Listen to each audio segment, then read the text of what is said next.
welcome once again. Jan Ragnerud live here. Welcome. It's a good day in Los Angeles here today. Hope the same for you all. We are out on the good old Facebooks, and we are coming into you also on media and marketing. Man, I appreciate all the love. Keep that coming. Just can't stop it. So, hey, today we are going to talk about marketing, and we're going to talk about sales. In fact, we're going to talk about marketing and sales. And that is the right order, by the way, not sales and marketing. You've heard me talk about this before. And by the way, before I dig in, let's not forget here, we want to make sure that if you have any questions, you head on over to chaosmap.com, because if you have any questions, we are happy to jump on a call with you to help you with those questions. But also, you may have some deeper needs, and we can drill into that as well and see if we can help you. And of course, in full transparency, if there is a match and we think it's all good on both ends, hey, we might be able to work together. All right, so enough of the pitching here. Let's get into it. So, I'm dealing with this quite a bit in the marketplace in general. It's common, obviously. This is something that most business owners and companies struggle with, whether you are small or large. And that is, hey, I got great marketing going on. I think we have kind of nailed it. We have a nice click stream at the top. We have traffic coming in. We have a funnel users are navigating through the various pages, and once they hit a certain level into our navigational path, things just stop. Or if they even pass through to, let's say it's a call, an appointment, nothing happens. So basically, we're going to go ahead now and blame the marketing people. All your advertising sucks. This doesn't work. I'm spending money, and we are getting zero sales or low sales, right? Have you heard this before? Very common. And also, this is where you have to educate your customers, clients, to let them know not only how this works, what the expectations are. Expectations management is a big deal, but also educate them through metrics, meaning your KPIs, those values that indicate success. Because at the end of the day, you might have a great relationship, communication is good. The results line the numbers. And when I say the numbers, I mean completely marketing and sales numbers, not just marketing, right?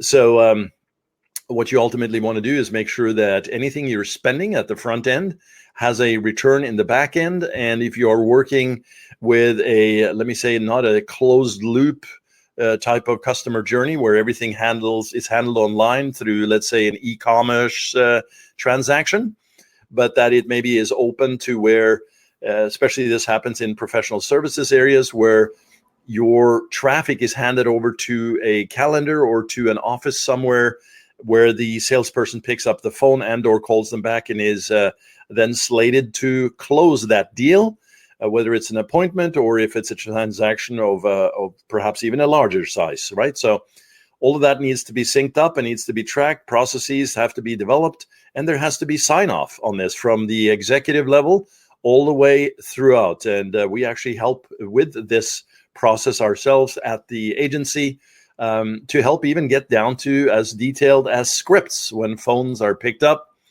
as this is very important. So clearly, a number of moving parts here, and that you get your marketing and sales both squared away here. Okay, so you know what? Let's go ahead and dig into what the main problem is. I've sort of alluded to this, but I want to say it's a two-part problem here. So I want to call this out. But first, kudos to my man Kern here. Basically, this idea that, and again, very crude drawing here. If you're not watching, this is basically just three circles. The first circle, deep green, is a now B, which is now buyers. The light green in the middle is tomorrow buyers. And the red is never buyers. And it's red because stop sign, right? They're never going to buy from you.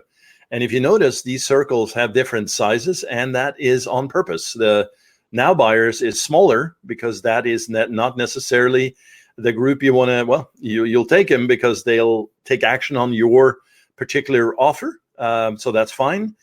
So we'll put that in heavy green because that is green for, dollars or money. And the middle part is tomorrow buyers, a little larger circle here, because that's a big group. And the biggest, of course, is the never buyers, never going to be interested. And if you think about this simple concept, what you need to focus on is obviously you'll take the now buyers, but there's tremendous amounts of push for the now buyers, which means it's also very competitive in that region, which also means you're going to spend more money and it's going to be frustrating for you. You need a balance of the first circle and the second circle. The never buyers, they're still going to come through, of course, into your world, but they're going to self-select out. They're going to basically say, hey, that was not interested. I'm enjoying strawberries and you're selling me blueberries. I think not. If that's what you're doing, I'll never buy from you. So there's a filtering process going on, and that happens naturally, but also through your messaging, your positioning, obviously your products and services, etc. But what happens here is there's a lot of focus on what we call vanity metrics. So if management or whoever you're dealing with looks at your front end and essentially your activities from your marketing, and so we'll use Facebook ads here as an example. And, they run a report month 1 against month 2, and they see in month 2 that, hey, our click costs are going up, our CPMs are rising. Some of our conversion points are not exactly moving in the right direction, etc. All that is good conversation to have. It's part of the conversation, I should say. But, hey, what you want to do is go to the back end and see, what are you doing? We had a case of this recently. Somebody had come in and say, hey, we spent almost $200 here. And, that was a short test period, by the way. But I come to find out that they had closed $1,500 worth of business in the back end, right? Huge return, even considering cost of goods sold and other overhead and office leases and this and that. So, you want to obviously make sure that your marketing tracks, but also your sales back end.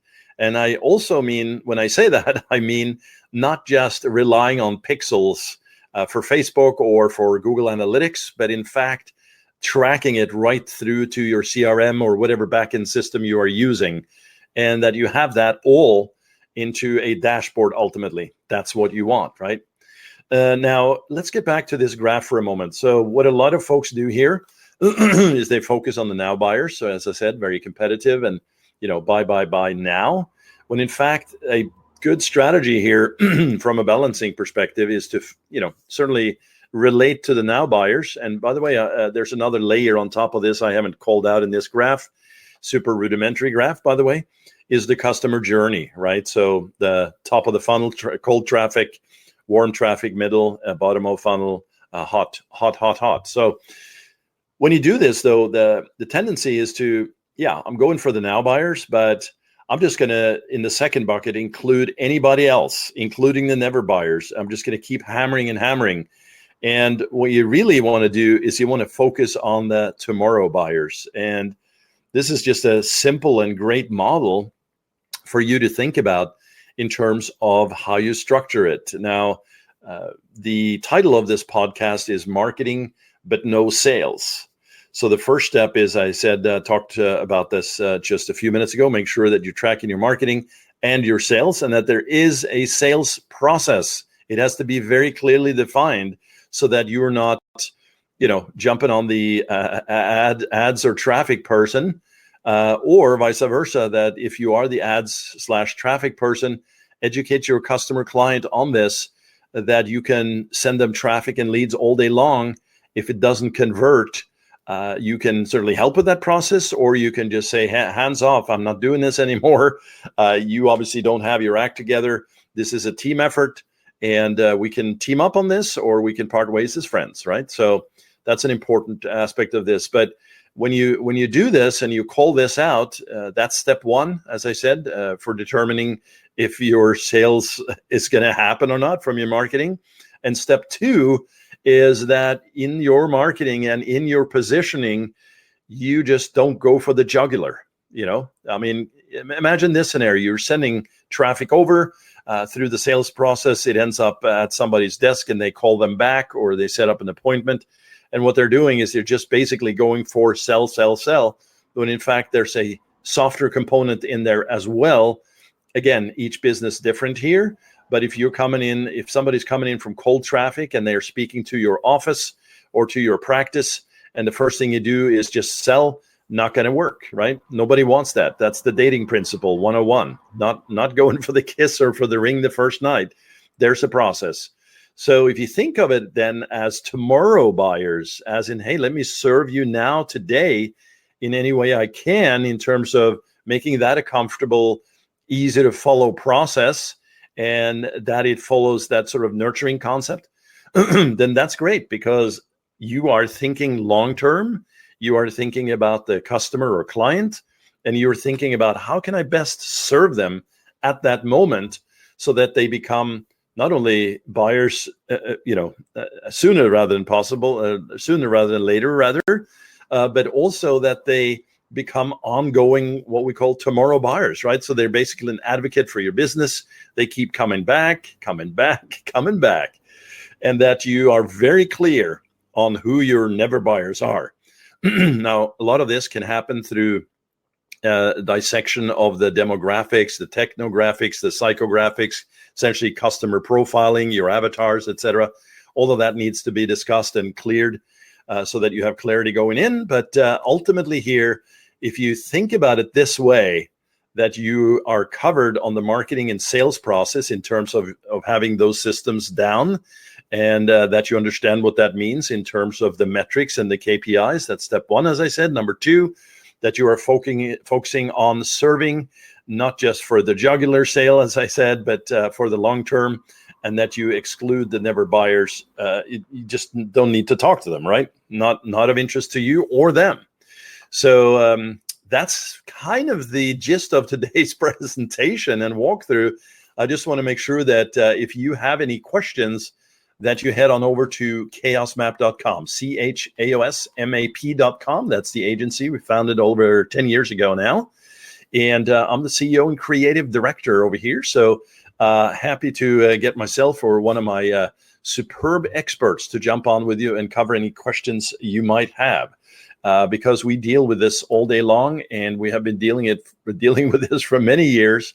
And there is a process to this madness. There is a solution. And so if you're struggling with this, happy to walk you through some of the things that we do on this end, and just simply some ideas. Had a great client call today where we're pushing out some new strategies, and very well accepted, but hadn't been integrated yet, right? That's also an onboarding process. And if you have a larger team, that's not just one person accepting this as gospel. It's actually getting the other folks indoctrinated and making sure that they embrace this as well. The whole team needs to be behind this. So again, just wanted to summarize quickly and say that I appreciate you, and that you just need to keep going doing what you're doing. It's called progress, and marketing and sales equals success. I have here on this chart. I mean, how bland or how simple is that? It is true, though. If you are doing anything online, anything offline, anything in business, you need visibility, and you need to attract through marketing. You need to have a sales process which is locked down, and then you need to define what that success looks like for you. All right. Once again, Jan here, thanking you and appreciating you for hanging out with me here for a few minutes today. And we'll see you tomorrow in Friday Footage. It's turning out to be an exciting sort of episode each Friday here. And I really appreciate you all coming in on that as well. All right. Take it easy, good folks. Later.